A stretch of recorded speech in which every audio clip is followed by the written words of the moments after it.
2024년 7월 20일 김건희에 대해서 그 대통령 경호처 부속 건물로 방문 조사했죠. 조사한 거는 맞고요. 방문 조사라는 말에 대해서는 좀 제 생각 표현을 좀 달리해야 된다 생각합니다. 저희는 제3의 장소로 소환 조사를 했다고 생각을 하고요. 기본적으로 방문 조사라고 한다면 결국 피의자의 소재지나 현재지로 저희가 찾아가야 될 것인데요. 저희는 분명히 출석을 하고 요구했고 장소를 협의해서 제3의 장소에서 피의자를 소환하여 대면 조사를 진행하였습니다. 당시 대통령과 김건희가 조사 자체에 대해서 강하게 거부하고 있었죠. 거부한 적은 없었고요. 제가 2023년 9월에 반부패 수사 2부장을 부임한 이후로는 변호인과 협의할 때 변호인은 조사를 받겠다는 입장이었고 다만 조사 시기와 장소에 대한 부분을 협의했을 뿐입니다. 자, 그럼 당시에 검찰청에 대한 소환을 출석을 요청했습니까? 예, 요청했습니다. 근데 출석에 불응했습니까?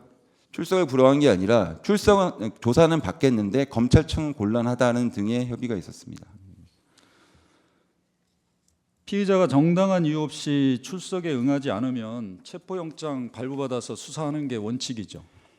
예, 형사소송법상은 그렇습니다. 근데 이 사건은 출석에 불응하지는 않았습니다. 그 경호처 조사는 누가 결정했습니까? 조사와 관련해서는 제가 모두 변호인과 협의를 하였고 저희는 검찰청으로의 출석을 처음에 요청하였고 검찰청은 여러 가지 이유를 들어서 출석이 어렵고 다른 장소에서 조사를 받았으면 좋겠다는 등의 협의가 진행됐습니다. 그 당일 명품백, 이른바 디올백 사건과 도이치 사건을 같은 날 함께 조사했다는 거죠? 네, 그렇습니다. 수사팀은 누구였고 시간은 얼마나 걸렸습니까? 저희 도이치 수사팀을 말씀하시는 건가요? 같은 날 같은 장소에서 조사한 거 아닙니까? 그렇게 답변을 하셨던데 준비 서면에. 같은 날 조사했고 저희가 먼저 저희 도이치 사건 수사팀이 먼저 조사를 했고요. 대면 조사를. 그 이후에 명품백 팀이 조사를 한 것으로 알고 있습니다. 그 팀이 언제 도착했거나 이런 건 제가 기억을 할 수 없고요. 그 검찰청 소환 조사를 하는 경우에는 경호 문제 때문에 부득이 지금 경호실로 가서 조사를 했다는 건데 맞습니까? 예, 경호와 보안 등 문제를 피의자 쪽에서 얘기를 했고 저희는 그게 어쨌든 대통령 배우자라는 신분상 그렇게 무리한 요구는 아니라고 생각했고요. 무엇보다 저희가 지금 검찰 내부 규정에 의하면 현재는 피의자 조사를 할 때 피의자가 비공개 소환을 요청하면 비공개로 하는 게 원칙으로 되어 있습니다.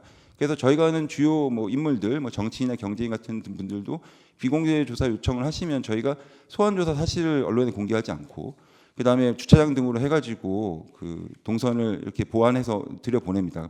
근데 지금 이 김건희 피의자 같은 경우에도 비공개 소환 조사를 요청을 했고요.